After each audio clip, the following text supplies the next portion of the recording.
ঠিক এই মুহূর্তে বাংলাদেশ ক্রিকেট বোর্ডে একটা আলোচনা চলমান এবং সেই আলোচনাটা হচ্ছে ক্রিকেটারদের এনওসি দেওয়া নিয়ে। মোটামুটি ভাবে বোর্ড কর্তারা নীতিগত একটা সিদ্ধান্তে আসতে চাইছেন, আর সেটা হলো যে কোনো ফ্র্যাঞ্চাইজি টুর্নামেন্টে ক্রিকেটারদের এনওসি দেওয়া হবে না।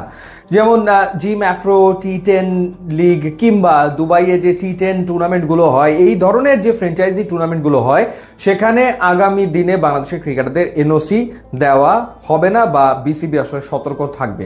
একই সাথে বড় যে ফ্র্যাঞ্চাইজি টুর্নামেন্টগুলো হয় যেরকম আইপিএল, পাকিস্তান সুপার লিগ কিংবা বিগ ব্যাশ, সেইখানে যদি বাংলাদেশের কোনো ক্রিকেটারের খেলার সম্ভাবনা তৈরি হয় সেই ক্ষেত্রে বিষয়টাকে আন্তরিকভাবে দেখে এনওসি দিতে চায় বিসিবি।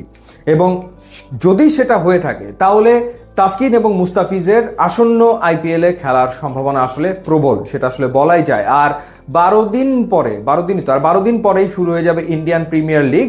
এবং যে খবরটা শোনা যায় সেটা হচ্ছে যে মুস্তাফিজের সাথে আলোচনায় রয়েছে কলকাতা নাইট রাইডার্স এবং তাসকিন আহমেদের সাথে আলোচনায় রয়েছে লখনৌ সুপার জায়ান্টস। সাধারণত ফ্র্যাঞ্চাইজিগুলো কি করে, তারা অকশন থেকে প্লেয়ারদেরকে নেয় দলে, কিন্তু যখন অকশন থেকে তারা প্লেয়ারদের দলে নেয় না, যখন ডিরেক্ট কোনো প্লেয়ারের সাথে তারা যোগাযোগ করে, সেই যোগাযোগটা হয় ফ্র্যাঞ্চাইজির এজেন্টের সাথে।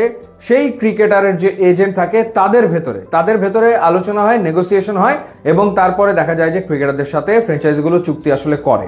মুস্তাফিজের সাথে কলকাতা নাইট রাইডার্সের এজেন্ট যারা রয়েছে, মুস্তাফিজের এজেন্টের সাথে তাদের আলোচনা চলমান রয়েছে এবং একই সাথে লখনৌ সুপার জায়ান্টসের এজেন্ট যারা রয়েছে তাদের সাথে তাসকিন আহমেদের এজেন্টদের যোগাযোগ আসলে হয়েছে বা কথাবার্তা এখনো চলমান আসলে রয়েছে, তাদের টার্মস অ্যান্ড কন্ডিশনস রয়েছে।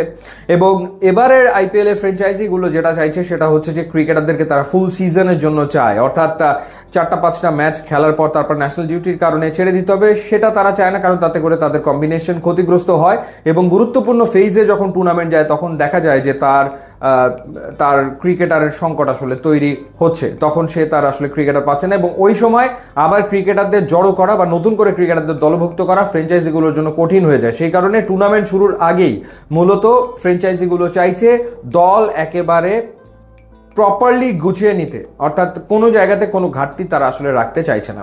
আর যেহেতু অনেক ফাস্ট বোলাররা বা অনেক ক্রিকেটাররা ইনজুরিতে এই মুহূর্তে আসলে রয়েছে এবং বেশ কয়েকজন ক্রিকেটার আইপিএল থেকে নাম প্রত্যাহার করে নেওয়ার কারণে আসলে এই মুহূর্তে ফ্র্যাঞ্চাইজিগুলো এসে তারা প্লেয়ার সংকটে খানিকটা ভুগে তারা দ্রুত প্লেয়ারদেরকে দলভুক্ত করার চেষ্টা আসলে করছে। তো আগামী দুদিনের ভেতরে মোটামুটি নিশ্চিত হওয়া যাবে যে মুস্তাফিজের সাথে কলকাতা নাইট রাইডার্সের চুক্তিটা আসলে হচ্ছে কিনা এবং তাসকিন আহমেদের সাথে লখনৌ সুপার জায়ান্টসের চুক্তি আসলে হচ্ছে কিনা, এবং সেই ক্ষেত্রে বিসিবি তাদেরকে এনওসিটা দিলে কত দিনের জন্য দিতে পারে।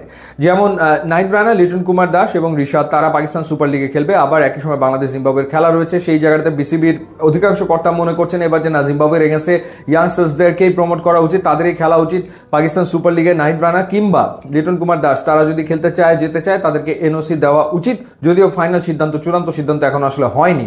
ঠিক একই রকমভাবে আইপিএল চলাকালীন সময় বাংলাদেশে পাকিস্তান ট্যুর থাকবে, সেই ক্ষেত্রে এই মুস্তাফিজ কিংবা তাসকিনকে যদি এনওসি দেওয়া হয় সেই এনওসিটা ফুল সিজনের জন্য দেওয়া আসলে সম্ভব কিনা, আদৌ সম্ভব কিনা, সেই বিষয়টা তারা আসলে বিবেচনা করে দেখছেন এবং সেই সিদ্ধান্ত তারা জানাবেন, এরকমটাই শোনা যাচ্ছে। দেখা যাক শেষ